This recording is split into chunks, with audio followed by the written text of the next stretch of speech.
I've been making a lot of science videos because I've seen a great need for people to have a greater understanding of science. Once again, like every election year, I start seeing a similar dearth of knowledge with political policy. It's amazing how many otherwise skeptical people just turn it off when they enter the political arena and completely trust what the government tells them. No, there's no conspiracy mongering here. I don't put up with that. I just want to tell the objective truth about how government policies work. This first video will cover Social Security.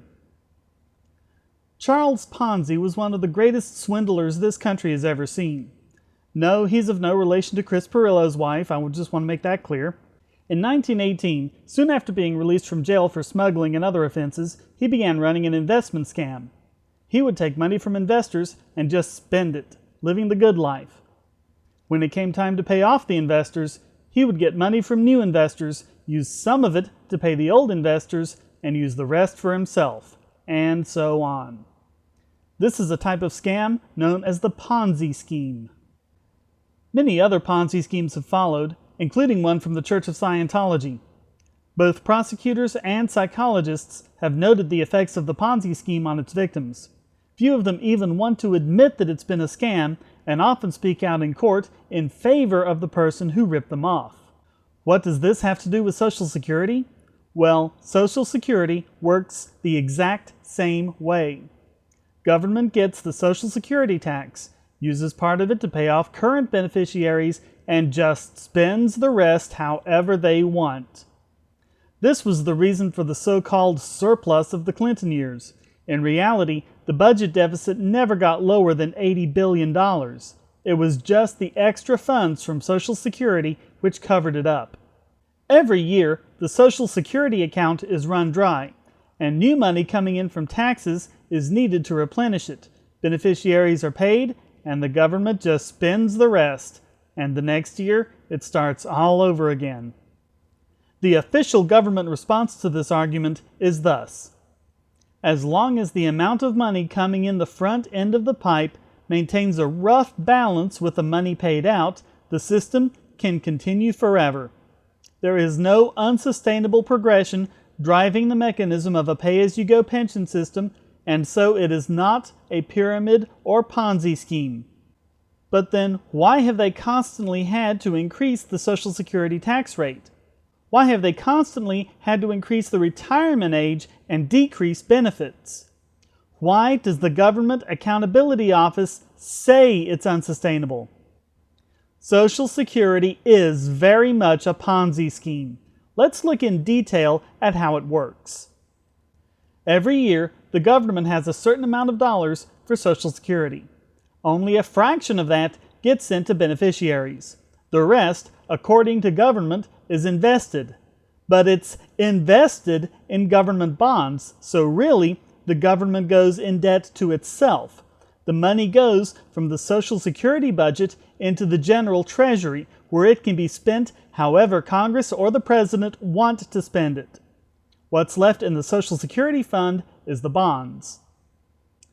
The next year, the government takes in so much in Social Security taxes, but it also has to pay the interest on these bonds, as well as the principal on any bonds that have matured.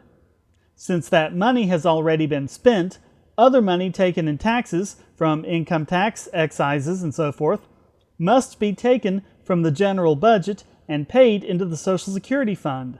Then, whatever surplus remains after paying beneficiaries is used to buy more bonds. The money goes back into the Treasury, the politicians spend it however they want, and it starts all over again. This is sustained by nothing more than the government's power to tax the bejesus out of us. The government invests this money in itself, puts it to no productive use, and therefore must tax people even more to pay it back, all so it can just grab the surplus for itself again. As the interest and obligations rise, the government's power to sustain the scheme dwindles. According to the Government Accountability Office, Social Security will cease running surpluses by 2017. And by 2041, there will be no way to raise Social Security money to do anything other than pay off the Treasury obligations. There is one place in the country where you can go to in order to get out of this scam. In 1981, Galveston County, Texas, took advantage of a loophole allowing it to run its own pension plan instead of participating in Social Security. Congress quickly closed the loophole so that no one else could do it, but to this day, Galveston County runs its own pension plan and its citizens are not subject to the Social Security Ponzi scheme. After 27 years, we can easily look at the long-term results of their plan versus Social Security. This plan uses a banking model. Workers in Galveston County drawing from the pension get anywhere from 150% to 400% what they would have made through Social Security. Their benefits are better too. Disability, for example, is 60% of salary, much better than Social Security, despite the union's warning that only Social Security can securely provide disability funds. Workers can also make hardship withdrawals if they need to, an option that just doesn't exist with Social Security. When you look at it in detail, a rational person can only come to the conclusion that the name Social Security is just Orwellian newspeak. It isn't social. In fact, its fraudulent nature makes it quite antisocial, and it isn't secure at all. It has been sustained only by increased forceful taxation, both with the Social Security tax and of general taxes, and of reducing or even denying benefits whenever possible.